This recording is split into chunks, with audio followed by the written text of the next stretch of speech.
Let me ask a question. This is fascinating, interesting.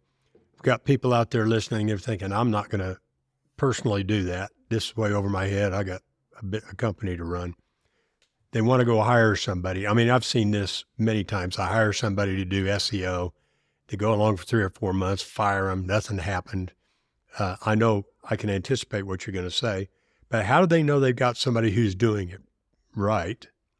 And what kind of interim, other than call you, Rich, but what kind of interim measurements or KPIs, feedback should they get to tell they're on the right track?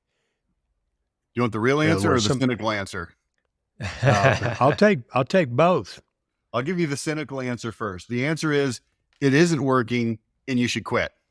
That's the cynical answer. Okay. Here's the real answer. And I'll tell you why I gave you the cynical answer. I'm going to say something right now that is going to be unbelievable to you. And I don't mean that in hyperbole. I mean, literally, I'm going to say it and you're going to look at me and go, the guy's lying. That's not true. There's no way that what he is saying is true. And here's what it is. I have not found any SEO companies, zero. I have found zero SEO companies that actually do SEO correctly. Zero. I haven't found one. I found a ton of them that do it poorly, anywhere from mediocre to horrifically bad. Now you look at that and say, oh, well, this is a guy that's trying to sell SEO. Of course, he's going to badmouth his competitor. No. That's not what I mean. Like if I owned a roofing company and I did everything right, I was like very expensive, but everything was awesome. And you said, well, what competitors do you have? I would say, I've got these 3 guys over here that they're not as good as me, but they do a really solid job. And if you don't use me, I recommend them. And then there's these other 10 companies that are a notch down from those 3. But if none of those 3 are available, I could recommend them. Look, I wouldn't use them, but your roof is going to work. I can't say that in SEO. Again, I know this sounds really weird.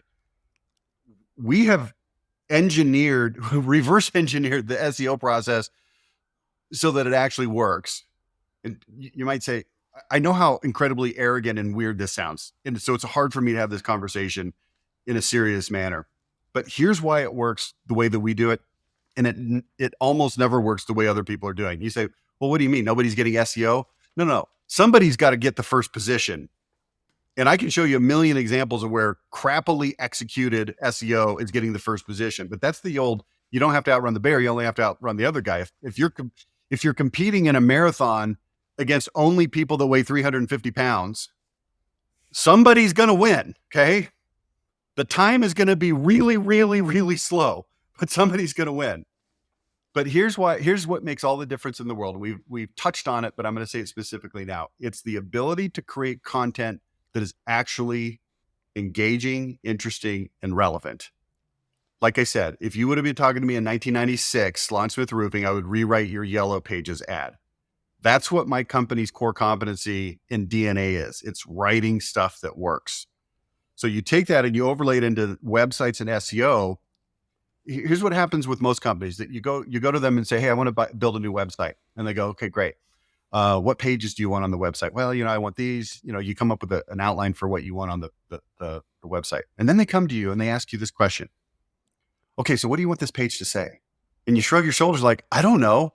I'm a freaking contractor. How would I know what the page should say? Isn't that your job, Mr. Mrs. Web Company? Don't you know what the page is supposed to say? And they go, okay, well, we got a plan for that. And they go to all of the other websites that they've written and they sort of aggregate something that kind of sounds good. Or they go to the manufacturer's website and they grab some content. Or they go to some dude in the freaking Philippines and say, here, write this content. And content matters a lot. It's what I call the 60-20-20 rule. Here's what matters in websites and SEO. 60-20-20. I'll go in reverse. 20% is Google's algorithm. You have to understand the algorithm. It's way easier than people think it is, but you have to understand it. So it's 20%. It's not 90%, 20%. 20. So that's category 1, 20%. The other 20% is the signals that your pages are sending. It's the coding, it's the technical stuff on your website that lets Google know what this page is and where this page is relevant. You have to execute it flawlessly or it's not going to work. Okay. There's 20. So what's 60? 60% of what's important is the caliber of the content. the caliber of the content. That's why you have to know how to actually write content that actual humans find engaging. And I'm telling you, it's rare. It doesn't exist.